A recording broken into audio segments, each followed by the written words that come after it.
নাসিরউদ্দিন মাহমুদের করা হত্যা চেষ্টা মামলায় নায়িকা পরিমণির বিরুদ্ধে গ্রেফতারি পরোয়ানা জারি।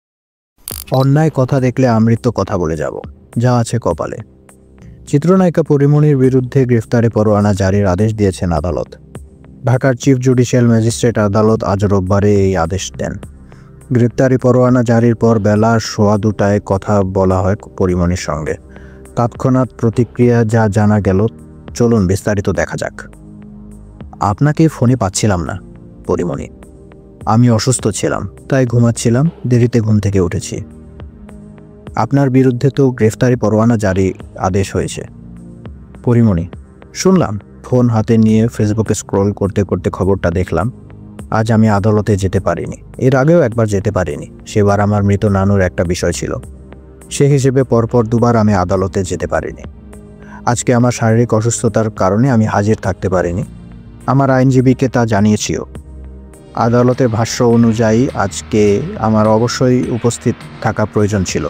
সচেতন নাগরিক হিসেবেও আমি তা মনে করি, যাওয়া উচিত ছিল, কিন্তু শরীর অনেক বেশি খারাপ ছিল। শরীর অসুস্থ থাকলে তো আর কিছু করার নেই। আমি বিছানা থেকে ওঠার শক্তিটুকুও পাচ্ছিলাম না। ঠিক থাকলে অবশ্যই আদালতে যেতাম।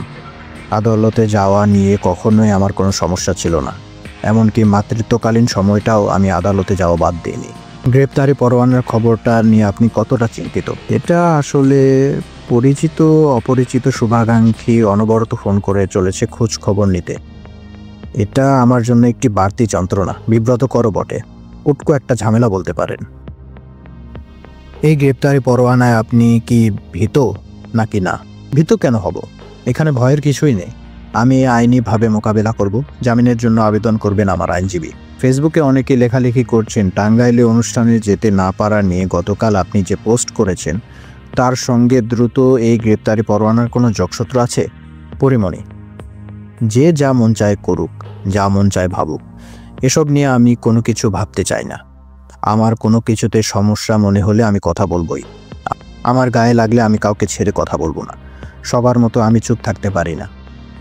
যে কোনো অন্যায় নিয়ে আমি কথা বলছি।